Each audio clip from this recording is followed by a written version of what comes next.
The U.S. Embassy in Jerusalem will be closed tomorrow through Friday as Israel and Iran continue to exchange airstrikes. The embassy says all U.S. citizens should shelter in place. Iran launched another round of missiles toward Israel earlier today.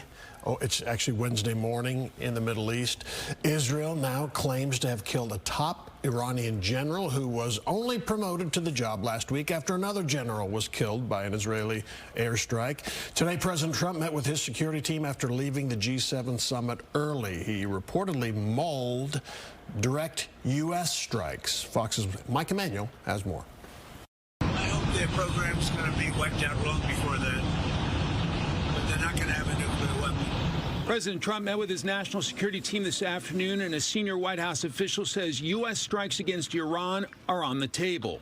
On his Truth Social, the president issued a warning to Iran's Ayatollah Khamenei, writing, "We know exactly where the so-called supreme leader is hiding. He is an easy target, but is safe there. We are not going to take him out, kill, at least not for now." Adding in a separate post, quote, "We now have complete and total control of the skies over Iran." Vice President J.D. Vance addressing, quote, "a lot of crazy stuff on social media," defending the president's position today on X and signaling Trump could choose to do more. He may decide he needs to take further action to end Iranian enrichment. That decision ultimately belongs to the president. Pennsylvania Democrat Senator John Fetterman is expressing support for U.S. involvement. I've been saying, oh, hell yes, for I think it's almost 6 weeks. Yeah, I think I might have been the first one to call, bomb, and destroy their nuclear facilities. When asked by Fox about the possibility of regime change in Tehran, State Department spokesperson Tammy Bruce was careful. I'm certainly not going to remotely address that. It would require me to speculate or speak on behalf of the president, which I will not do. President Trump has campaigned and governed against what he calls the endless stupid wars the U.S. has fought.